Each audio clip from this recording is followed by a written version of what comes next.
Hello and welcome our blood viewers to RTD's News English edition. As usual, we bring to you the major and top highlights of tonight.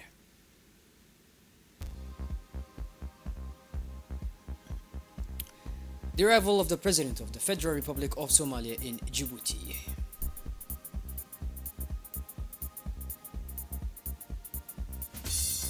Celebration of International Girls' Day.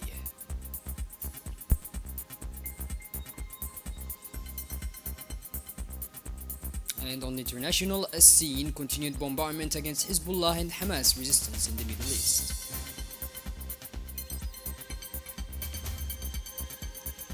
Those were the major and top highlights. Welcome back to our newsroom, our blood viewers. The President of the Federal Republic of Somalia, Mr. Hassan Sheikh Mohamud, landed in Djibouti this evening for a high-level working visit. On his arrival at Djibouti International Airport, he was welcomed with full honors by the Prime Minister of the Republic, Mr. Abdulqadir Kamil Mohammed, and several members of the government. This event marks an important stage in the strengthening of diplomatic relations between the two sister nations of the Horn of Africa. The Somali head of state's current visit to Djibouti is part of a tour which began 2 days earlier of contributors to ATMIS, the African Transitional Force in Somalia. This visit takes place in a complex regional context where the two countries are collaborating on a number of important issues, notably security, peacekeeping, and regional stability. Somalia, which is in the midst of a reconstruction after decades of conflict, sees Djibouti as an essential partner for stabilization and development. Djibouti, of course, for its part, strives to maintain its role as a mediator and a driver of regional cooperation.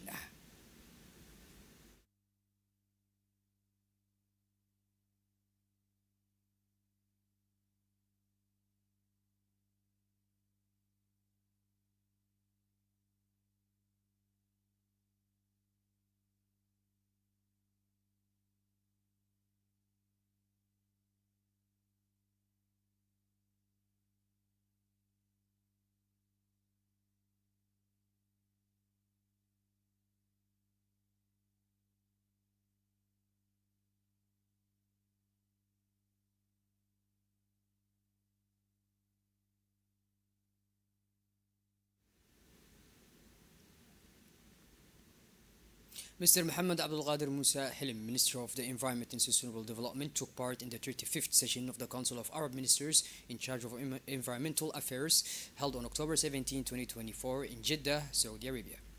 The minister was accompanied by Mr. Adan Hassan Ilmi, Technical Advisor at the Ministry of Environment and Sustainable Development, and Mr. Mirad Ali Musa, the Djibouti Council in Jeddah.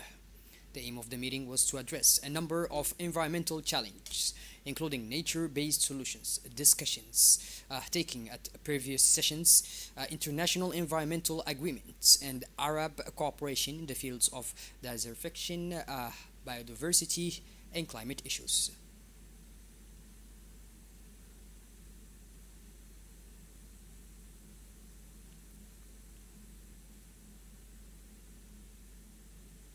The Ministry of National Education and Vocational Training, MENFOP, in collaboration with UNICEF, organized a festive ceremony at the Engela School.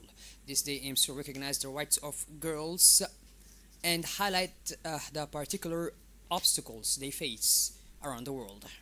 This year's theme is the vision of the girl child in the future, a choice that underlines the importance of girls' education and empowerment.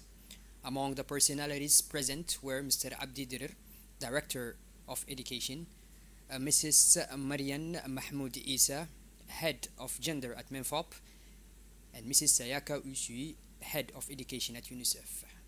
The day was rich in events, with students dressed up as professionals such as doctors, lawyers, and policemen, illustrating their future aspirations. Mrs. Marian Mahmoud took the opportunity to underline the importance of the day, mentioning the initiatives put in place to combat girls dropping out of school, including the distribution of hygiene kits. Mrs. Lula, director, were inviting students to describe what it represented, thus stimulating their creativity and reflection on the future. For the UNICEF team, Mrs. Hasna Abdullah Ali, a program officer, thanked all the participants and recalled the importance of this day in promoting girls' rights throughout the world. Finally, Mr. Abdi Dirir took the floor to warmly congratulate the ongoing team, recalling that education is the key to enabling every girl to realize her dreams, whether she aspires to become a doctor, judge, or even engineer. The celebration is not only raised the celebration did not only raise awareness of girls' rights, but also inspired young students to envision a brighter future full of possibilities. On October 19, under the aegis of the Ministry of Youth and Culture, the National Direction of the Police organized the final of the summer soccer tournament for young people at the police barracks. The event brought together a large number of leisure sports enthusiasts and aimed to support young people through physical activities to combat idleness while straightening ties between members of the community. The two finalist teams, FC Khain and FC Police, faced off in an intense match marked by commitment and fair play. The tournament, part of a series of initiatives to promote social cohesion and youth development, was a great success, thanks to the commitment of both organizations and participants. During the trophy presentation ceremony, attended by Colonel Mahdi Aden, the Chief of Cabinet, Colonel Ilmi Dahir Miguel, Colonel Umar Hassan, Director of the Public Security and Police Officials, as well as the MGC's Youth Social Integration and Volunteering Department, and several VIPs. Special awards were also presented to the tournament's top players, underlying the quality of the youngsters' talent. In conclusion, this 2024 edition of the National Police Summer Football Tournament will be remembered for the quality of its matches and the passion of its participants. Once again, soccer has proved to be a formidable vehicle for social cohesion.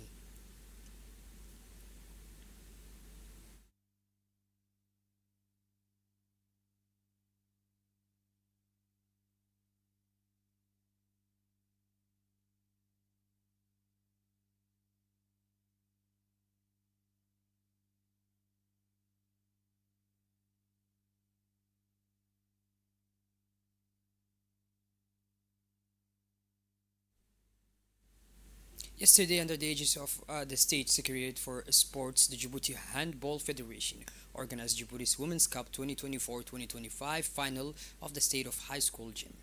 The match pitted the two best teams, the Gendarmerie and the Young Hopefuls, against each other.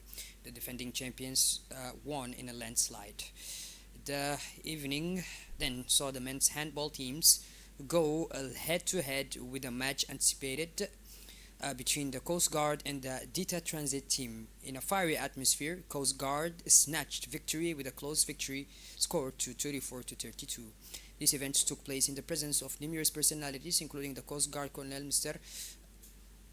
Wa'is Omar Bogore, the Director of Sports, Mr. Abshir Ali Hassan, Mr. Ahmed Mohammed, and President of the Djiboutian Handball Federation, as well as officers from the Coast Guard, the National Gendarmerie, and other representatives from the world of handball. These back-to-back victories, particularly after the recent success of the Coast Guard, testifies to the team's remarkable form and the hard work of Colonel Oas Omar Bogore and his managers. With these fire performances in hand, the 2024-2025 championship season can finally get underway. The ceremony concluded with the presentation of trophies to the winners of the handball match.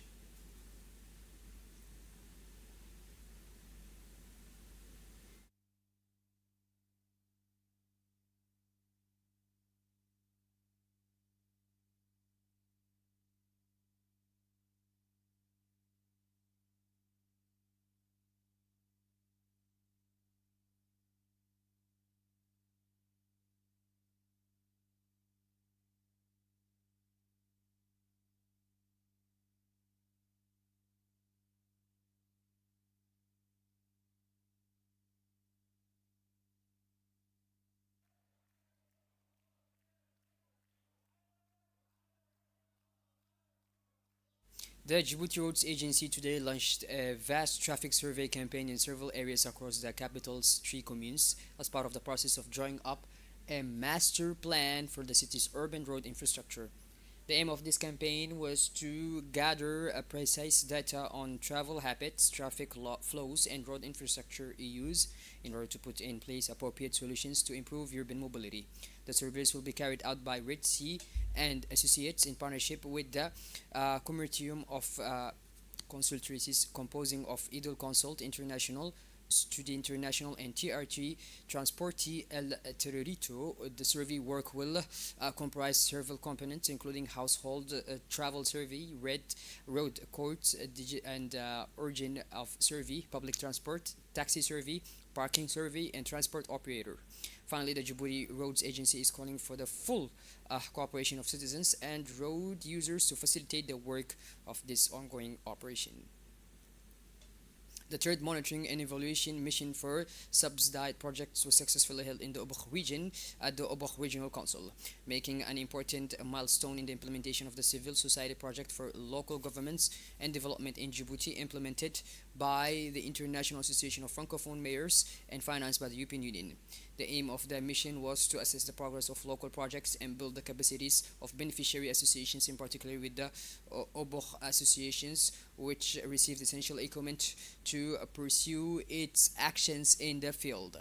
The equipment handover ceremony was attended by several key players in the local development, including the President of the Obok Regional Council, Mr. Mohammed Hamad, the representative of the Ministry of Decentralization, Mrs. Fatuma Yusuf, the Permanent Secretary of the ANCLD, Mr. Ali Aden Rufa, as well as members of the Obokhi Association and the project management team.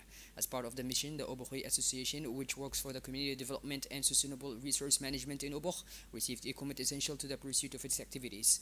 The equipment, comprising of IT tools and office equipment, will enable the association to improve its operational capabilities and step up the efforts to promote local development in the region. At the official handover, Mr. Mohammed Hamad, President of the Obok Regional Council, congratulated AMF, ANCLD, and its partners for their ongoing commitment to support local initiatives. He stressed the importance of the collaboration between local authorities and associations for local and inclusive development in remote regions like Obok. Shifting gears towards the international scene now, an Israeli airstrikes renewed at dawn on the southern suburbs of Beirut.